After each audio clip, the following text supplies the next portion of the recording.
रात के 2 बजे थे जब रवि अपने नए घर में पहली रात बिता रहा था।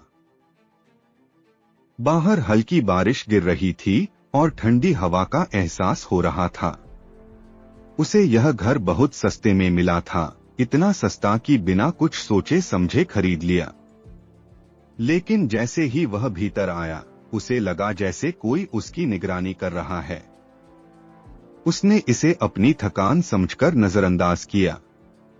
जैसे ही वह सोने की कोशिश कर रहा था, ऊपर वाले कमरे से हल्की कदमों की आवाज आई। ठक ठक ठक।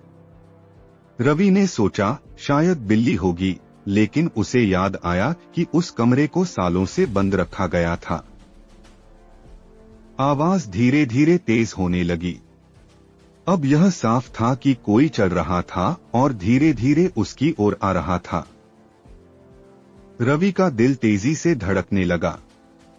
हिम्मत जुटाकर उसने सीढ़ियों की ओर बढ़ना शुरू किया। हर कदम पर आवाज और साफ होती जा रही थी। ऊपर पहुंचने पर दरवाजा आधा खुला मिला। कांपते हाथों से उसने दरवाजा पूरी तरह खोला। अंदर कोई नहीं था, केवल एक पुरानी कुर्सी थी जो अपने आप हिल रही थी। अचानक पीछे से दरवाजा जोर से बंद हो गया।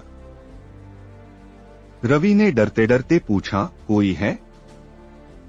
तभी उसे कान के पास ठंडी सांस महसूस हुई और किसी ने फुसफुसाया, तुमने मेरा घर क्यों लिया? रवि ने चीखने की कोशिश की, लेकिन आवाज गले में ही अटक गई। उसने धीरे धीरे सामने दीवार की ओर देखा, जहां पहले कुछ नहीं था, अब एक आकृति उभर रही थी। यह एक औरत थी, जिसकी आंखें पूरी तरह काली थीं और चेहरा मुस्कुरा रहा था। कुर्सी अचानक रुक गई और कमरे में सन्नाटा छा गया। फिर से आवाज आई, ठक ठक ठक। लेकिन अब ये आवाज नीचे से आ रही थी। रवि तो ऊपर था, तो फिर नीचे कौन था? उसके दिमाग में यह सोचते सोचते डर ने उसे जकड़ लिया।